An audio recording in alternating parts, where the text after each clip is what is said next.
engenheiro Ibson.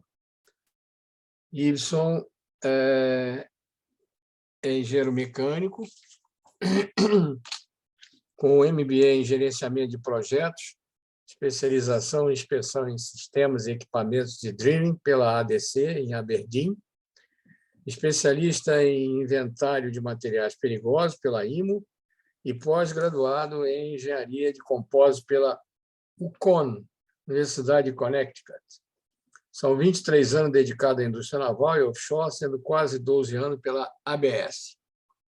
Atualmente trabalhando na engenharia no escritório central da ABS em Houston, como Senior Engineer 2, na aprovação de projetos e, a partir de 1º de julho, assumirá o cargo de Managing Principal do Departamento de Máquinas da Engenharia do escritório da ABS no Rio de Janeiro.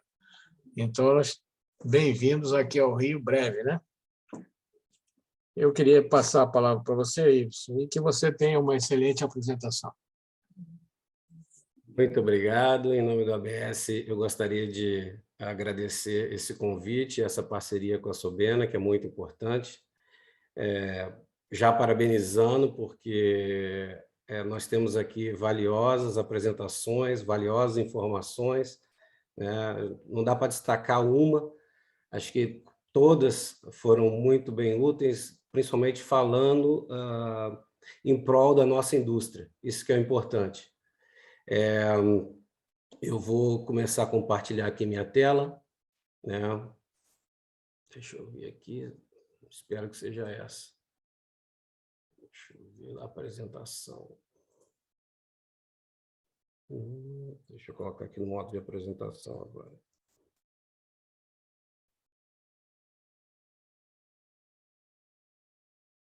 Vocês estão vendo o modo de apresentação, por favor? Clica aí não, em cima. Ibson.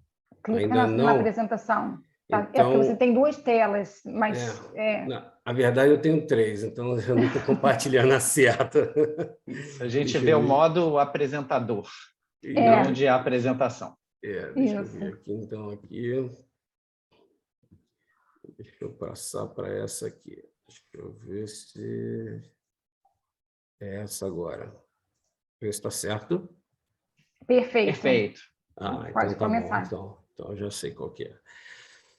Bom, eu vou falar um pouco sobre as considerações técnicas sobre resíduos perigosos radioativos, né? Então, hoje nós temos 2 focos, que são os resíduos radioativos, né? Vou mudar aqui.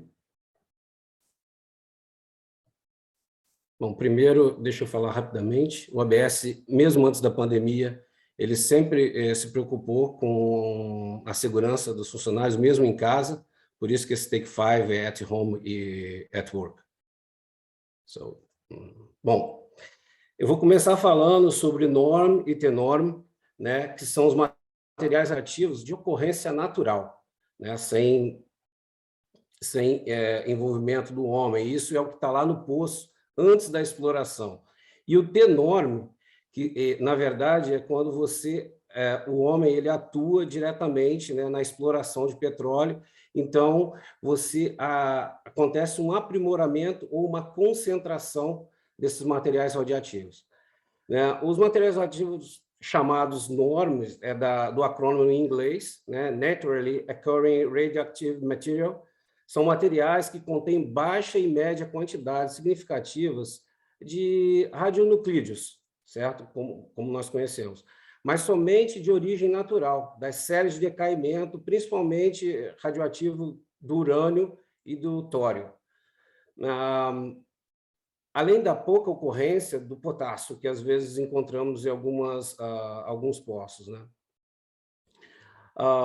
Desse decaimento do urânio, principalmente, nós temos o rádio e o radônio, que são muitas das vezes encontrados nas unidades FPSO, que não são modificados como resultados de atividade humana. Muito desse rádio que é encontrado na água produzida, ele já está lá há milhões de anos, principalmente em contato com as superfícies rochosas, né?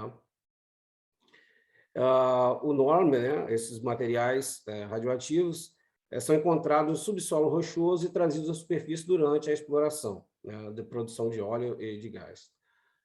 Os elementos radioativos estão presentes em muitos solos e formações rochosas, consequentemente, na água que entra em contato com eles, a nossa chamada água produzida. A extração e processamento desses recursos podem expor ou concentrar esses materiais radioativos, fazendo com que sejam classificados como tenoro, né?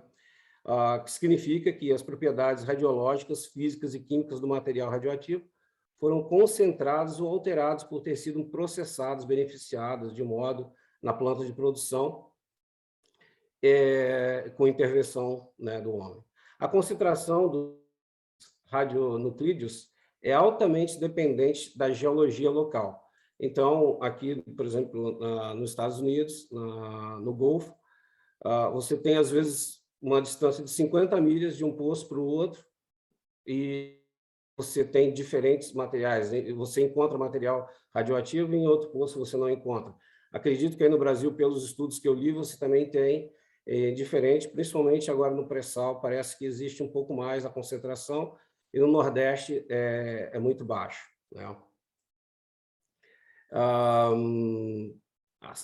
A outra coisa que influencia demais são as tecnologias de exploração e produção empregadas, como o fraturamento, a perfuração horizontal e até mesmo a reinjeção de água produzida nos poços, né?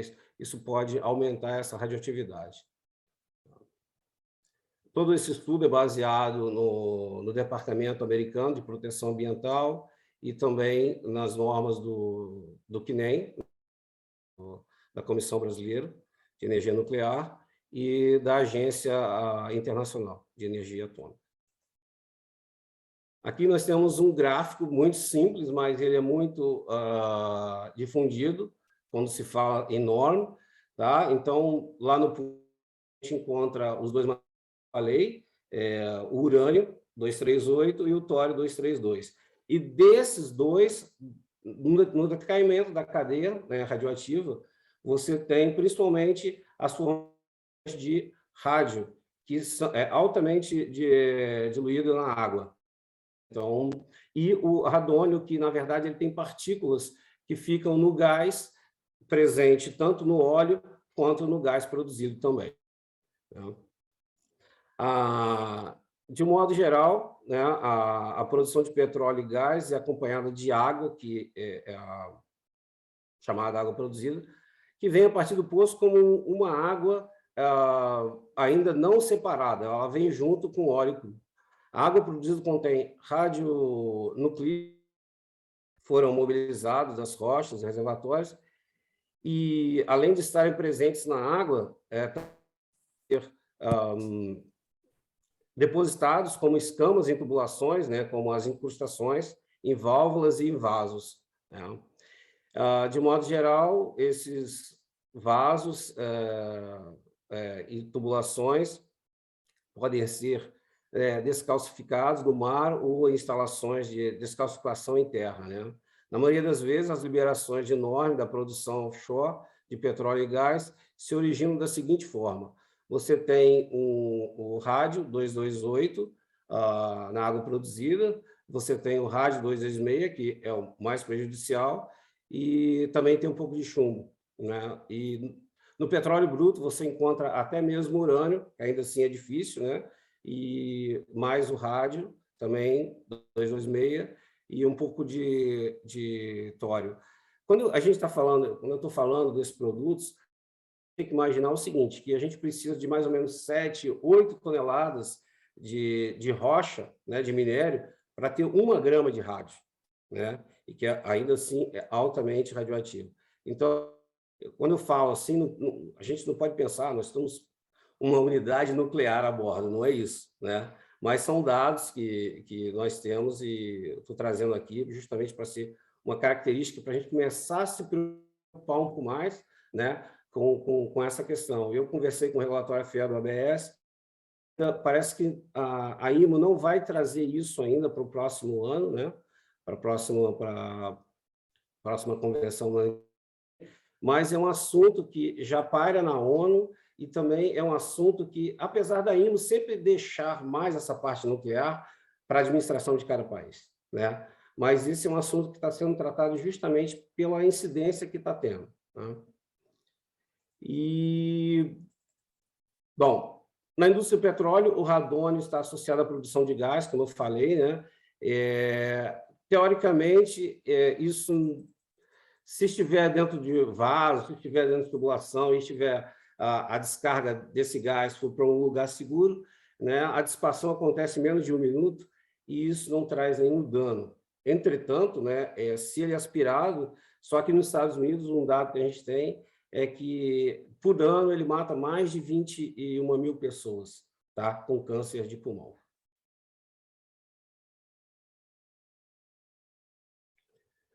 Agora eu vou falar um pouquinho da água produzida e do rádio do 26, né? Esse é um dado que a gente tem falado muito. A primeira vez que eu escutei isso foi justamente no meu treinamento de equipamentos de perfuração, esse sistema de perfuração, porque na lama que você usa para fazer auxiliar na perfuração, na hora que ela retorna e que ela vai para a lavagem, nas peneiras eram encontrados materiais radioativos, né? Então, já tinha esse estudo lá em 2012, apesar desse estudo tem 20 anos, mas começou a se observar isso, né? Então, porque sempre existiu, só que a quantidade era tão pequena, não era nem significativa, que muitas das vezes não era nem detectado. Mas uma vez que você começa a utilizar, reutilizar, injetar, reutilizar, isso começa a aumentar essa radioatividade, principalmente na água. E aqui eu vou falar de uma coisa que é o rádio, que é um material químico capaz de formar inúmeros compostos, né, com materiais. Na água você tem algumas formações, né, e acho que o hidróxido de rádio, ele é o pior deles, que ele é muito corrosivo, né, ainda libera gás hidrogênio dentro do tanque. Então, quando você tem água produzida no tanque, vamos dizer assim, o pior cenário, porque você consegue fazer uma segmentação desse rádio. Então, ao longo se você tiver um campo com uma geologia muito radiativa, a partir de 5 anos você já consegue detectar, mas se não, por seus 20, 25 anos, e ao nosso foco aqui, desmantelamento de unidades, né, você já consegue, no fundo, antes que você usou água produzida, consegue detectar radioatividade. Então, mesmo você não tendo nada, mesmo ao longo do processo da vida do navio, você não ter detectado nada com relação ao material radioativo, quando você pode desmobilizar, de repente você vai abrir um tanque e vai detectar que existe radiação dentro. Isso é muito por causa do rádio, né? O rádio ele tem outras propriedades, né? Que ele consegue fazer o nitrato e o nitreto de rádio. Então, por isso que não é aconselhável você fazer um sistema de gás inerte, né, com nitrogênio. Então, porque ele consegue aumentar essa potência do rádio, principalmente na ação. O rádio ele é uma liga, ele consegue fazer uma liga e ele consegue destruir algumas soldas, né? Então, quando ele se junta aquele material da solda, ele enfraquece aquela liga, né? E se já tem observado isso, e nós temos historiadores reportando que algumas ligas, né, algumas soldas, elas estão trincadas.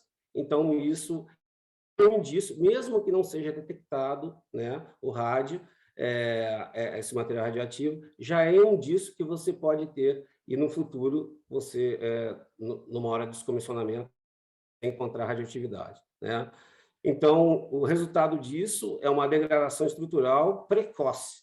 Então, se você abrir um tanque, está usando água produzida com 5, 10 anos e começar a ver uma degradação, né, uma corrosão acentuada, isso é um indício muito grande que você tem a radioatividade. Você tem o material radioativo, que é o rádio, e ele é facilmente diluído na água produzida, né?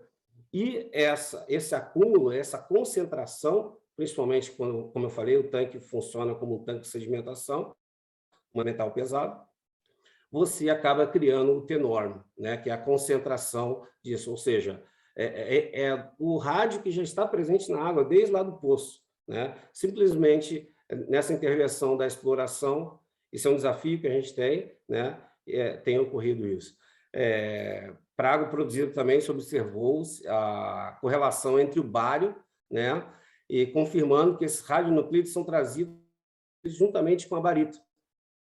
E os níveis de radioatividade encontrados nessas estações de separação de água produzida, o separador de água e óleo, né, e água produzida e gás, né, indicam que cuidados especiais devem ser tomados, né, o quanto antes, para a proteção, principalmente da população dos trabalhadores a bordo, e também quanto ao gerenciamento de rejeito.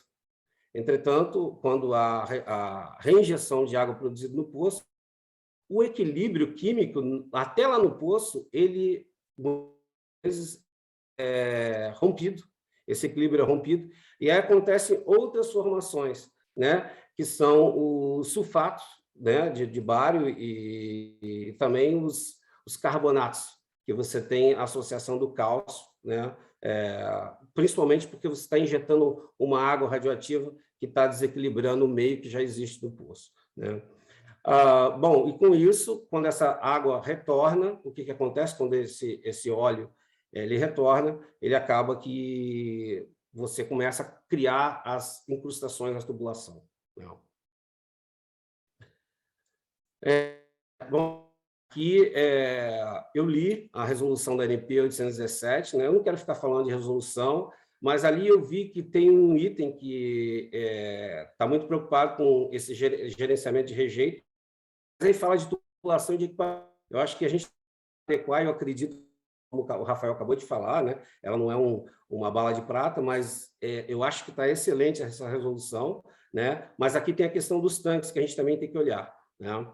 Então, de modo geral, assim, qualquer material resultante de intervenção humana que contenha radionuclídeos em quantidades superiores aos limites de isenção aqui do CNEM é considerado rejeito radioativo, né? Cada país vai ter a sua especificação, né? E isso depois a gente vai falar. Eu quero falar que o professor Newton mostrou um gráfico, e aí eu vou também falar sobre o desafio do Brasil, né? E eu sei daqui do desafio aqui dos Estados Unidos. O Plano de Gerenciamento de Rejeitos Radioativos é um documento exigido para fins de licenciamento de processo, né? Que estabelece as ações administrativas e operacionais. Perfeito, eu acho que a resolução ela é brilhante com isso, ela está cobrindo muita coisa, né? Mas ainda, como o professor Newton falou, tem outros players, não vou nem falar dos stakeholders, vamos falar dos players envolvidos, que é um desafio para a nossa indústria nacional, né? Você tem identificação e controle de áreas, né? Isso é muito importante para fins de proteção, ou seja, se começar a notar de algum que você pode ter material radioativo a bordo, você tem que começar a ver, começar a fazer um estudo na sua planta de produção. Estou falando especificamente da planta de produção, também serve para drilling, né? E serve para outras coisas também, navios, até navios que recebiam somente água produzida, né? Era um navio tanques que recebiam água produzida, né? Então, esses equipamentos, essa parte de tubulação, principalmente da parte de água, da água produzida, ela tem que ser tomada, tem que ser demarcada, isso é muito importante. Também existem os equipamentos de medição de radiação, né? Os medidores de radiação devem ser identificados, sinalizados, tem que estar sempre calibrados. Eu acho que isso é uma coisa muito boa também dessa resolução. E é um desafio, forte registro, inventário de rejeito, né? Nós estamos falando aqui de norma, né? Esses materiais radioativos natural, né?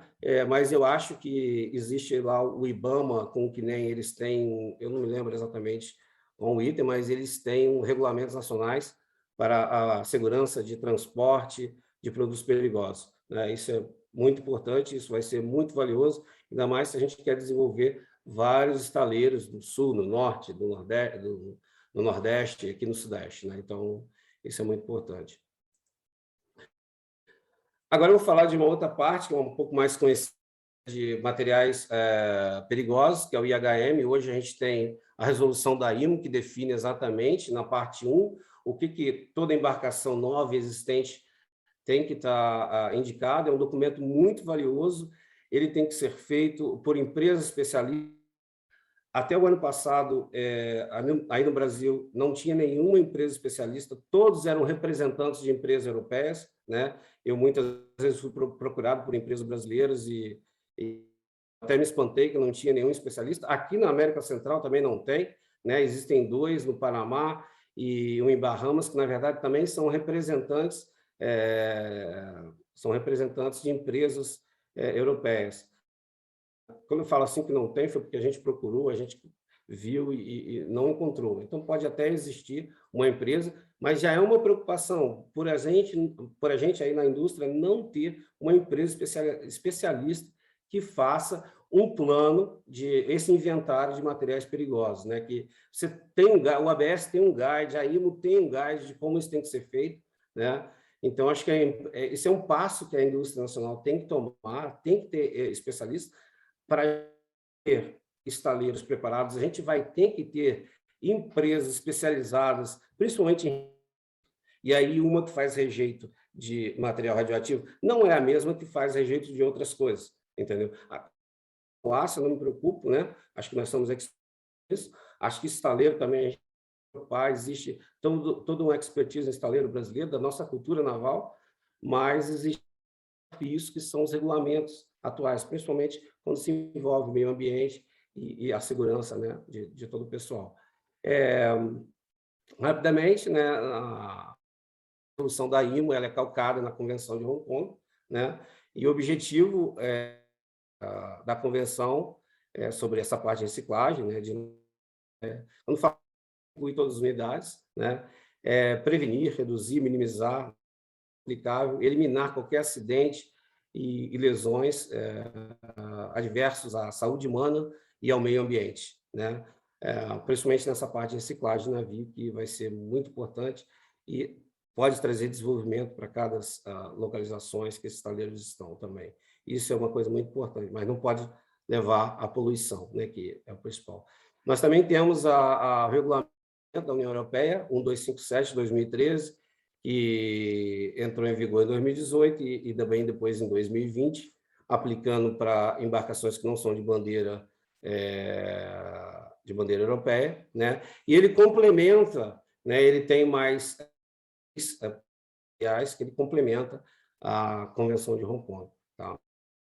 E são materiais já desde no final da década de 90 já eram materiais que já estavam se estudando, né? Então, e são muito perigosos, principalmente para a vida humana, né? Diretamente ligado à nossa saúde, né? Então, obviamente que você tem o HCFC, e ele é um produto que, na verdade, faz mal também ao meio ambiente.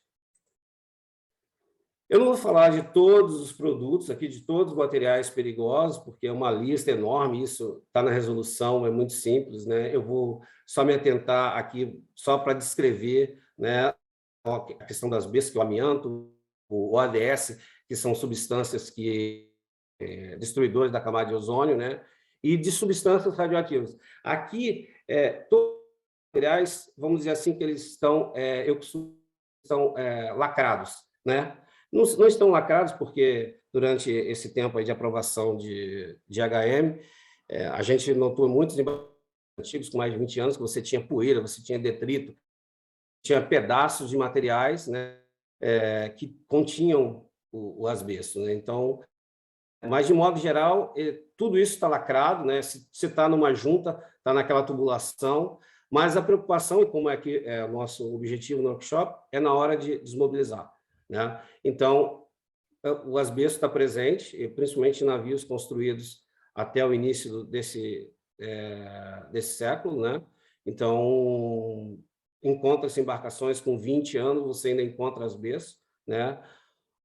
E substâncias radioativas é presente até hoje, tá? Então, você tem muito detectores de incêndio que ainda são fabricados, você tem muito medidores de vazão, né? A indústria da perfuração, estimulação de poço, usa muito, porque você precisa ter uma precisão muito grande dos produtos que você está injetando. Então, eu lembro que, acho que em 98, eu fui no navio de estimulação na bacia de Campos, que ele tinha Césio 137. Era uma unidade lacrada, né, de medição, né? Mas eu lembrei daquele acidente tal, famoso, e a gente ficou muito assustado a bordo, mas eu tinha o dosímetro e depois ficou tudo certo. Mas foi uma experiência boa, né? Então, o IHM, ele tenta cobrir todos os materiais perigosos que tem a bordo hoje. E você pode ter, você vai continuar tendo chumbo, você vai continuar tendo mercúrio, né? Mas o documento é documento que eles estão. Existe um mapa, né, de onde está cada equipamento. Só para ter uma ideia, pode ser encontrada na linha de eixo, no motor, no boiler, no incinerador de exaustão, incinerador, nos compressores, purificadores, nos guindastes, nos guinchos, né, em válvula, em tubulação, de modo geral, alguns eletrônicos, carpete, cortina, né? Então, você pode encontrar em diversos locais asbesto, ou seja, né? Navio com mais de 20 anos, com certeza, esse plano é muito importante, né? Eu acredito que, de modo geral, uma embarcação de 15 anos já tem que ficar muito atento com relação a todos os materiais perigosos. Bom, eu quero agradecer, aqui tem um contato, né? Eu acho que, como eu já falei, eu não tenho o telefone do Rio ainda, em julho eu vou estar, o meu endereço está aqui, se alguém quiser entrar em contato, depois das perguntas, a gente pode conversar, acho que também isso vai estar aberto, né, essa apresentação. Fiquem à vontade, você pode, alguns regulamentos que eu falei aqui internacionais, você pode baixar no site do ABS, se quiser pode baixar o app e o ABS, que está sempre, todo dia tem várias informações de regulamentos internacionais e das coisas que estão acontecendo. Quero agradecer mais uma vez, né? Deixa eu parar agora de compartilhar a tela. Agora, não sei se eu parei ou não parei? Como é que eu vou parar agora? Eu parei para você. Obrigado. Obrigado. Então, eu quero agradecer mais uma vez a Sobena, e depois, na hora das perguntas, se o professor Newton estiver aqui, eu gostaria de mostrar o mapa, né? Ele tem um mapa perfeito, que são dos estaleiros que já estão preparados para receber, que a maioria deles é na Europa, né? Só tem um aqui nos Estados Unidos, e a gente não tem nenhum ainda, né? E o problema dos Estados Unidos, o problema do Brasil e o que acontece na Europa é um problema de ser continental, ou seja, quando você tem um estaleiro, o estaleiro não vai funcionar sozinho, ele não vai trabalhar sozinho, ele não vai fazer essa reciclagem sozinha, ele vai precisar de empresa especialista, principalmente quando a gente fala de materiais perigosos. Para onde que vão os rejeitos, né? Então, precisamos também desenvolver essa outra indústria e precisamos ter algumas regras claras definidas para isso. Aqui nos Estados Unidos isso é muito complicado, porque tem a sua regra, além de algumas regras com relação a materiais radioativos, que é nacional, mas cada estado tem a sua regra. Então, tem estado que você não pode passar material radioativo por via rodoviária, né? Então, eu não sei exatamente aí no Brasil quais são as regras definidas, mas a gente, quando pensar que vai ter um estaleiro preparado, a gente tem que pensar que eu vou ter que ter ali uma rede de uma indústria também especializada naqueles rejeitos, né? Eu acho que isso é um outro desafio. Esse é um desafio aqui nos Estados Unidos e eu acho que vai ser um desafio aí no Brasil. E isso é mais um pouco simples pelo tamanho da Europa, pelo tamanho dos países que já têm muitas empresas desenvolvidas nisso. Eles estão um pouco à frente, né? Por isso que eles têm essa vantagem. Então, num país pequeno como a Noruega, por exemplo, você já tem centros, né? Na Finlândia, você tem centros de reciclagem de determinados produtos, né? Não do navio inteiro, mas se você quiser desmobilizar a parte da superestrutura e deixar só o casco, né? Você já tem alguns centros que eles fazem isso. Na França, por exemplo, eles têm uma cadeia de empresa que funciona junto, entendeu? Todos os estaleiros. Mas se a gente vê, são países pequenos com relação ao Brasil, né? Países que são do tamanho de nosso. Então, eu acho que a gente tem um desafio muito grande nisso, né?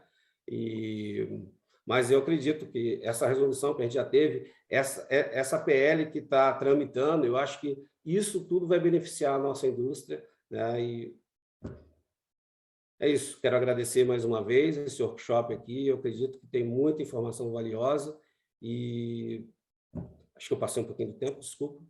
Tá bom. Estou tentando controlar aqui, mas mais uma vez estou aqui aberto para qualquer esclarecimento.